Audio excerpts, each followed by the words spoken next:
तो कैसे हैं आप सब? आई थिंक आप लोगों का नीट पेपर बहुत ही अच्छा गया होगा। तो आज हम बात करेंगे नीट के पेपर यानी दिस ईयर जो आज अभी सुबह में आपका पेपर हुआ, उन्हीं चीज़ों पे हम अपनी एनालिसिस करेंगे। पेपर कैसा था, चीज़ें कैसी थी, मार्क्स कैसा आएगा और सारी चीज़ों पर डिटेल एनालिसिस करेंगे। नमस्कार, मैं विष्णुकांत सिंह स्वागत करता हूँ आप सबका एडमिशन मीडिया में। तो अगर हम बात करें नीट 2021 की, आपका पेपर 2 से 5 था। आपके पेपर आई होप बहुत अच्छे गए होंगे। बट अभी आपके पास दो ऑप्शन बचते हैं।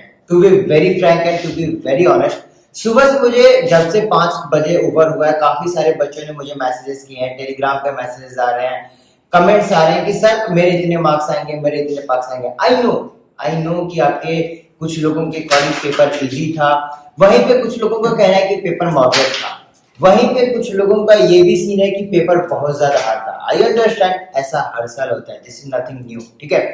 तो अभी इन चीजों पे आप पैनिक हो के ना कुछ नहीं कर सकते हो, क्योंकि ऑलरेडी पेपर ओवर हो चुका है।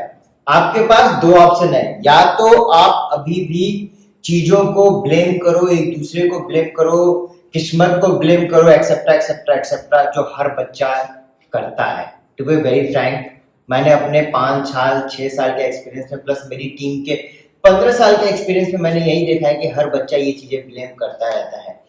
बट उससे कुछ चीजें चेंज होंगी क्या? ट्रस्ट में बिल्कुल भी नहीं होंगी, क्योंकि ये मैं अपने एक्सपीरियंस से भी बता रहा हूँ।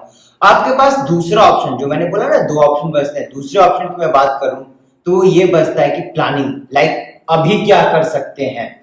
आपके ये मार्क्स आ रहे हैं, ये मार्क्स आ रहे हैं, तो what can I do next. So आज हम उन चीजों पे बात करेंगे आपसे कि अब आपको क्या करना चाहिए। देखिए, आपने पेपर दिया, आई थिंक इंडिया के सारे बच्चों ने, मैक्स टू मैक्स 95 बच्चों ने अपने पेपर्स को किसी न किसी कोचिंग इंस्टीट्यूट के या किसी न किसी बड़े इंस्टीट्यूट या बाकी अलग अलग जगहों से आंसर की निकाल के अपने मार्क्स को कैलकुलेट कर लिए होंगे। एंड आपको कहीं ना कहीं ये आइडिया भी लग गया होगा कि आपके मार्क्स कितने से कितने वेरी कर रहे हैं।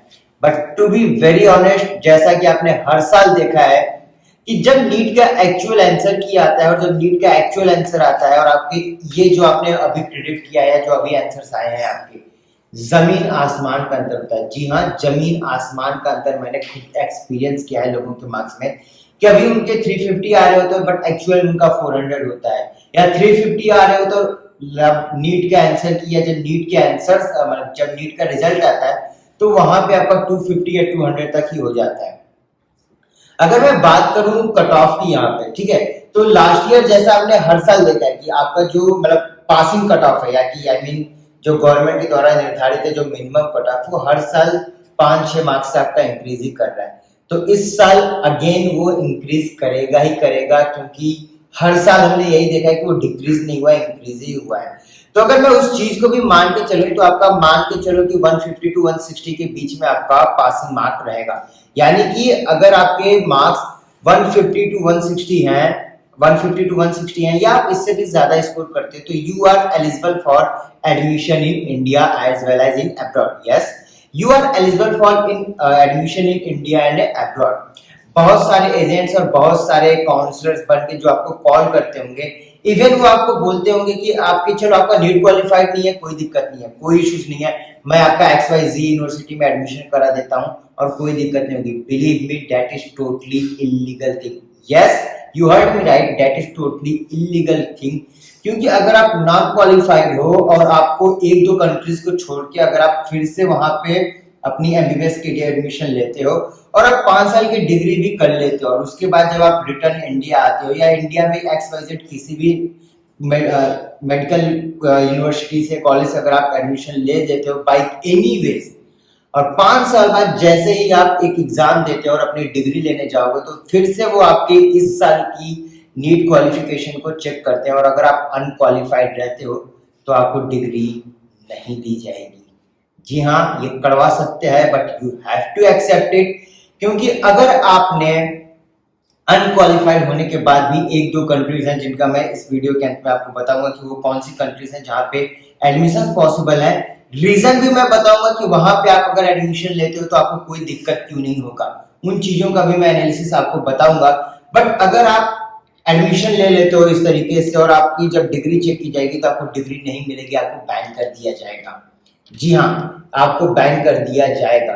तो आप किसी भी पर्सन के, किसी भी XYZ या A to Z कोई भी कॉल करे ना, तो उससे एक बार आप वेरीफाई चीजें जरूर करो। ऐसे ही ब्लाइंडली ट्रस्ट मत करो, क्योंकि हर साल इंडिया में हमने देखा कि काफी सारे नए नए केसेस आते हैं, नए नए न्यूज आते रहते हैं थ्रू आउट द ईयर, कि अभी अभी लेटेस्ट में आपने कोटा में डमी रजिस्ट्रेशन और क्या क्या चीजें, वो वॉइस रिकॉर्डिंग उसमें लीक हुआ था उनका। तो किसी भी पे भी ब्लाइंडली ट्रस्ट करने से पहले एक बार उसकी बैकग्राउंड, एक बार उसकी चीजें, एक बार उसकी वेबसाइट, उसकी वीडियोस को ट्रस्ट सर्च करके देख लीजिए, क्योंकि सारी इंफॉर्मेशन आज के टाइम पे आपके फिंगर टिप पे है। Yes, every information is at your just finger tip. आपको सिर्फ एक टच करना है, आपको सारी इंफॉर्मेशन मिलती है। तो अगर आपको नहीं कर रहे हो और ब्लाइंडली ट्रस्ट करके किसी भी बंदे के साथ आप चले जा रहे हो किसी भी कॉलेज में, दैट इज इलीगल थिंग। हमारे 15 साल के एक्सपीरियंस में, हमारी टीम के 15 साल के एक्सपीरियंस में ऐसे बहुत सारे केसेस हमने खुद देखे हैं अपने आंखों के सामने, जिसमें उनके कम मार्क्स भी होते हैं। सपोज करो अगर आपको 400 मार्क्स है, कहीं पे आपको जीएमसी मिल सकता है। जी हाँ, 400 मार्क्स पे आपको कहीं गवर्नमेंट मेडिकल कॉलेज मिल सकता है, बट आपको किसी सेमी गवर्नमेंट कॉलेज में या सेमी गवर्नमेंट कॉलेज की सीट पे सेटिस्फाई होना पड़ता है। रीजन रीजन ये है कि काउंसलिंग आपके लिए पहली बार या दूसरी बार का प्रोसेस होता है, बट हमारे लिए 15 साल से ये चीजें चली आ रही है। मेरी टीम 15 साल से सॉरी, मेरी टीम लास्ट 15 साल से अलग अलग बच्चों को काउंसलिंग में हेल्प करते आई है। तो हमें एग्जैक्ट पता होता है, हमारे पास जो डॉक्यूमेंट्स पड़े हैं, जो हमारे पास डेटास पड़े हैं, हमें पता होता है कि लास्ट ईयर इन कॉलेज का क्या कट ऑफ था, इसके पहले क्या कट ऑफ था और उसके पहले क्या कट ऑफ था, तो इस साल अप्रॉक्स में क्या कट ऑफ हो सकता है। यही चीज होती है आपकी एक्सपर्ट काउंसलिंग। अगर आप एक्सपर्ट काउंसलिंग नहीं करते हो और नहीं करवाते हो, तो प्रॉब्लम क्या होगा कि आपको 400 पे कहीं गवर्नमेंट सीट मिल सकती थी, वहां पे आपको प्राइवेट कॉलेज या किसी सेमी गवर्नमेंट कॉलेज में ही, आपको सेमी गवर्नमेंट कॉलेज की सीट पे आपको सेटिस्फाई होना पड़ता है। इसलिए आप हमारे जो ऑलरेडी हमने टेलीग्राम पे इसके लिए चैनल भी बनाया, नीट एमबीबीएस काउंसलिंग, जिसमें हम आपके काउंसलिंग से अभी तो स्टेट की जितनी भी काउंसलिंग आएंगी, जितने भी लेटेस्ट इंफॉर्मेशन रहते हैं, वहां पे हम टाइम टू टाइम पोस्ट करते रहते हैं। अगर आपने उसको ज्वाइन नहीं किया है तो इसका लिंक डिस्क्रिप्शन बॉक्स में मैंने रख दिया है, आप जाके ज्वाइन जरूर करें। साथ में हमारी भी एक्सपर्ट काउंसलिंग के लिए आप www.admissionmedia.in पे जाके अप्लाई कर सकते हो।